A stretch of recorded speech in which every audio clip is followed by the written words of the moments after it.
quienes son los llamados hombres de negro, que aparecen en circunstancias muy confusas, generalmente a personas que tienen la idea de contar una experiencia o de llevar adelante alguna acción que puede modificar el pensamiento crítico. ¿Son los hombres de negro parte o trabajan para los custodios? Es posible que algunas de las decisiones que tomamos a lo largo de nuestras vidas estén ligadas intrínsecamente a lo que otros seres parasitarios decidan sobre nuestro destino, a lo que ellos consideran como plan establecido. ¿Tienen acaso los custodios este poder de manipulación del entorno? En este video vamos a analizar a la película The Adjustment Bureau o Agentes del Destino y la extraña relación de los hombres de negro, los custodios y estos agentes que aparecen en dicho film. Consideramos que la primera media hora de esta película entrega muchos mensajes sobre esta parte oculta detrás de las cortinas, sobre el mundo que puede rodearnos sin siquiera darnos cuenta. ¿Están acaso nuestras decisiones más importantes atadas a otros seres? Canal de YouTube Nos Confunden. Matt Damon interpreta a David Norris, un candidato a senador de New York en los Estados Unidos de América. Un personaje con pasado de conductas desordenadas, entre otras cosas. Por ejemplo, haber sido arrestado por una pelea en un bar. Las encuestas lo dan por triunfador por 8 o 10 puntos arriba de su contrincante. Todo parece ir de manera perfecta hasta que otra acción desafortunada y desprolija de la vida del protagonista hace que las cosas cambien radicalmente para quedar sepultado totalmente para la opinión pública y dar un giro en las encuestas, perdiendo el favoritismo. 4 extraños hombres con vestimenta antigua y sombreros aparecen en escena, con la idea de interferir para modificar lo que sucederá luego. Linfield, su contrincante, finalmente lo vence en las elecciones por una amplia diferencia, y todo empeora aún más luego de su discurso final. Previo al discurso, David conoce a una mujer en el baño de hombres cuando practicaba su discurso. De alguna forma hace modificar totalmente su discurso final para dar paso quizá a su retirada de la política.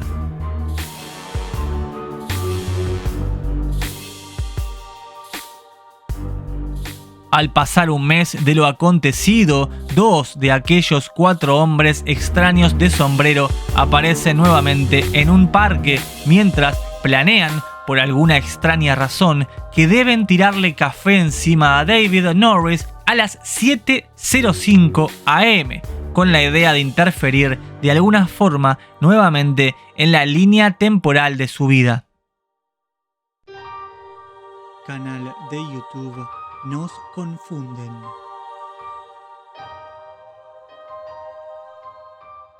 Por alguna otra razón, el agente no cumple lo acordado y quiere forzar los hechos al perseguir al protagonista para volcar su café como lo previsto anteriormente, aunque no en el horario preestablecido.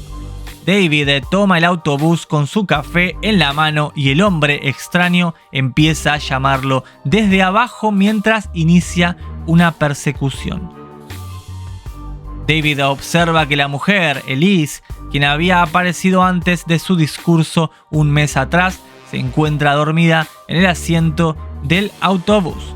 La mujer le consulta si se postulará nuevamente y el protagonista duda, pero confirma que tiene un nuevo empleo que empezará hoy mismo.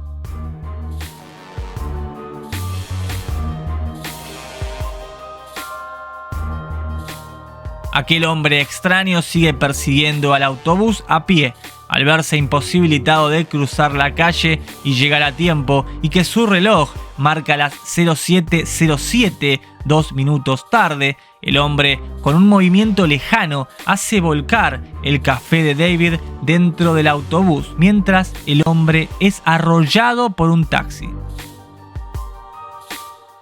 Ahora en el suelo agarra su libro y puede ver las modificaciones que se van generando de la línea temporal del protagonista y al parecer no logró lo que estaba pactado.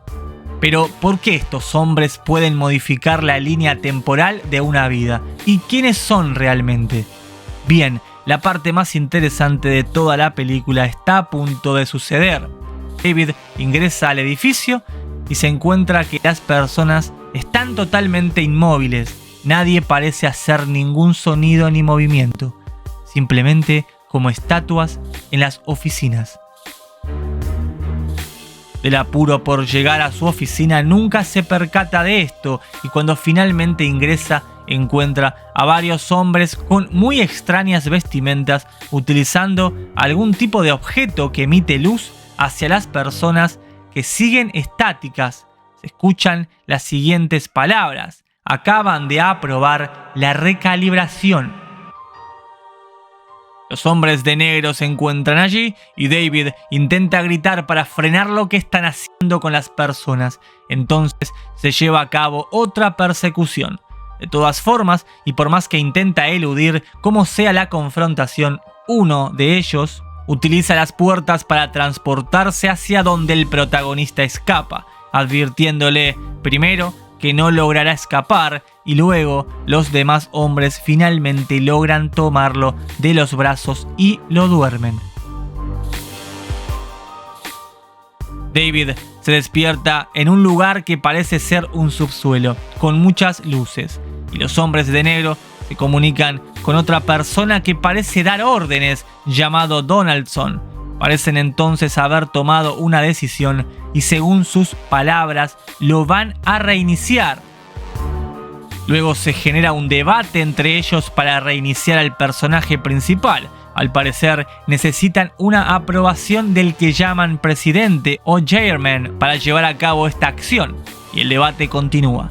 Miran en su libro y comentan que el protagonista tendrá preguntas hasta el día de su muerte y que no dejará de buscar respuestas, que jamás se dará por vencido. Esta referencia es importante. Los hombres de negro buscan entonces interferir en las vidas humanas, cambiando el curso y aprobando según las decisiones. De esa forma minimizan el riesgo de aquellas personas inquietas o que tengan preguntas que generen una incomodidad mayor para ellos o su grupo. El protagonista pregunta finalmente ¿quiénes son? La respuesta recibida es: somos los encargados de que todo salga según el plan. Esto lo dice Richardson. Comenta: has visto detrás de las cortinas que no debías saber que existe. También agrega que su destino tenía que ser ajustado, pero que no hicieron lo correcto. Su café debió ser derramado al ingresar al parque y que hubiera ido a cambiarse a casa en vez de tomar ese autobús. Su destino y su línea temporal cambió o lo tenían previsto al llegar temprano al trabajo y chocar con ellos trabajando en las personas. Canal de YouTube Nos Confunden. David le pregunta sobre estos ajustes. Entonces Richardson explica: cuando las personas derraman café o falla internet o pierden las llaves, creen que es por accidente y a veces simplemente lo es. Pero a veces somos nosotros, ajustando sus vidas para que vuelvan al plan inicial. A veces, cuando el ajuste no es suficiente, la administración autoriza una recalibración. Entonces enviamos a nuestro equipo de intervención y te hacen cambiar de mentalidad como hicimos con tu entorno. Tienes que entender algo: pocos humanos han visto lo que tú has visto hoy y queremos que siga así. Así que, si revelas nuestra existencia, te borraremos el cerebro. Te vamos a reiniciar. Tus sentimientos, tus emociones, toda tu personalidad será eliminada por completo. Todo el mundo pensará que enloqueciste. Tú no pensarás nada. Le vuelve a remarcar que no debe comentar sobre este acontecimiento a nadie y que tampoco puede volver a ver a Elise. Luego de las amenazas, David sale por una puerta hacia la oficina de donde había partido inicialmente, encontrándose con su compañero y comentándole que ha perdido el número de Elise. En la escena del bar, Harry, el agente que olvidó derramar su café y que dio inicio a todo, lo ve a David intentando adivinar el número de Elise.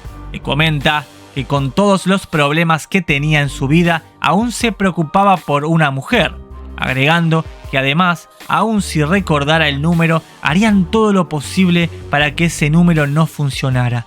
Nuevamente mencionó que todo lo autorizaba el presidente o chairman y que esa era la forma que ellos lo llamaban, pero que nosotros usábamos otros nombres. Entonces lo citó a un ferry para poder responder algunas preguntas que David podría tener. Escena del ferry. La primera pregunta de David es: ¿qué le estaban haciendo a Charlie, su compañero y amigo? Harry responde que cambiaban su forma de analizar los riesgos de inversión para encauzar su compañía en la dirección correcta. Aquí Harry confirma lo que sospechábamos de principio, que esas luces que utilizaban en su cabeza eran para cambiar su forma de pensar sobre un hecho particular. Segunda pregunta: ¿Richardson puede realmente leer mi mente? Richardson intentó asustarte, dice Harry. No podemos leer mentes ni escuchamos pensamientos, aunque David duda sobre esto. Harry explica que cuando tomas una decisión, tu mente considera opciones, las percibimos. Sabemos que te vas a desviar del plan porque si estamos cerca, detectamos cuándo va a suceder. Nosotros vemos que sigas el plan. Solo podemos hacer eso. Tercera pregunta: ¿tienes autorización para decirme todo esto? ¿Ellos están siguiéndome ahora? Tenemos que vigilar al mundo entero, sentencia Harry. No tenemos la capacidad de seguir a todo el mundo todo el tiempo. Y el agua tiene algo. Bloquea nuestra capacidad de leer tus decisiones. Cuarta pregunta: ¿eres un ángel? Nos han llamado así. Más bien somos oficiales de casos que viven mucho más. Harry nuevamente se separa de la humanidad con esa frase. Quinta pregunta: ¿por qué me estás ayudando? Tengo mis motivos, responde. Sexta pregunta: ¿por qué no puedo ver a Elise? Por todos los recursos que han utilizado, alejarte de ella es muy importante para ellos. La buscarás de todas formas, ¿no? No la encontrarás, se asegurarán de eso. Luego pasan 3 años y más acontecimientos suceden que no vamos a exponer aquí en este video. En resumen, una película sobre agentes que parecen estar muy relacionados con los que conocemos como custodios, órdenes que provienen de arriba, respecto a la cúpula parasitaria custodial que parece también gobernar las decisiones humanas. Una fuerza mayor que congela el tiempo y a toda la humanidad cuando ellos quieren para modificar nuestros pensamientos y hacer que llevemos adelante decisiones que jamás nunca hemos ni siquiera considerado una sola vez en nuestras vidas. ¿Es así realmente como pueden manipular nuestra mente y entorno? ¿Y qué hay de aquella frase que el agua, por alguna razón, no les deja leer nuestras opciones de decisión? ¿Qué tiene el agua de las tierras conocidas para causarle este tipo de problemas? La escena del ferry puede ser de suma importancia considerando que similares agentes aparecen en las vidas de personas que podrían querer contar una historia para modificar nuestro pensamiento sobre nuestro entorno, esencia, pasado. Por ejemplo, en la historia de William Morris, del navegante que cruzó las murallas de hielo se hacen presentes antes de embarcar hacia la Antártida para intentar cancelar su viaje. Pero el capitán Butler finalmente lleva adelante dicho viaje al conocer sobre ellos y sobre el entorno. Es posible realizar cualquier viaje hacia la Antártida con este fin sin ser manipulado por estos agentes. Y de ser así, entonces, ¿son estos agentes custodios? ¿Trabajan para ellos? ¿O todo esto es pura coincidencia?